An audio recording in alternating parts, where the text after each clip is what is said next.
What's up? Nandito ako ngayon sa terminal. Alam ko nahihirapan ka sa pagtanda mo. At nahihirapan ka mag-esersisyo. Kung tawagin ay mag-gym.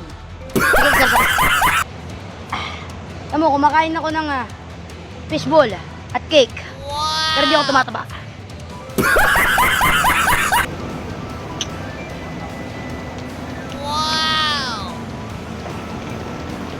Wait lang, turo ko sa'yo.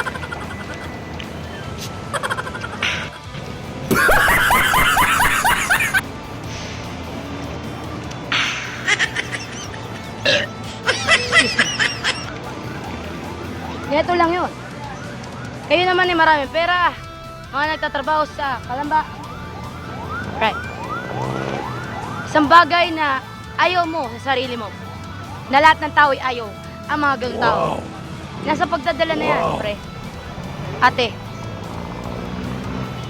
Ang bagay na yun ay hindi natin pwede i-share kahit kanino. Dahil ang kalaban natin ay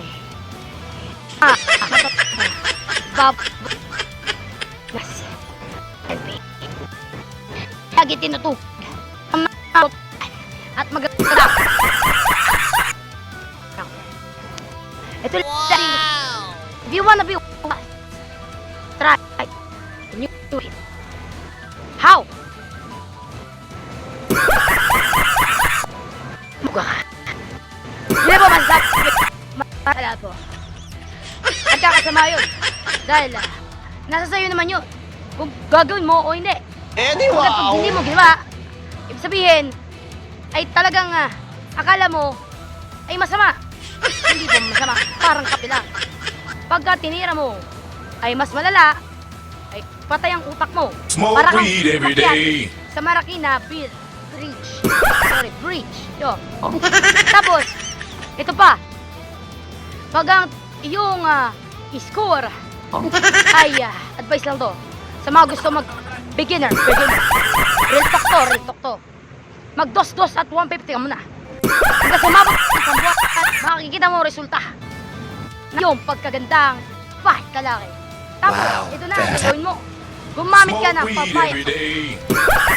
Ito ang tinatawag na Fujisan. Gumamit ka ng Cebu de Macho at Nivea. Siging puti. Kagaya kita at maganda. Kaya ako sa'yo, kayahin mo. Sana all. Ingat ka. Pero sasabihin ko sa'yo, mag-ingat ka.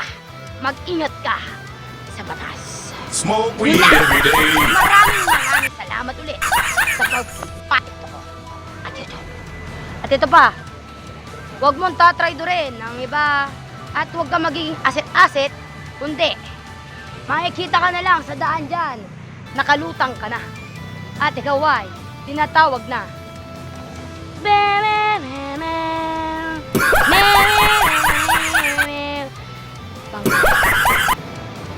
kaya mag-ingat ka. Makisama ka lang sa kanila at pakikisamahan ka rin nila. Sana all.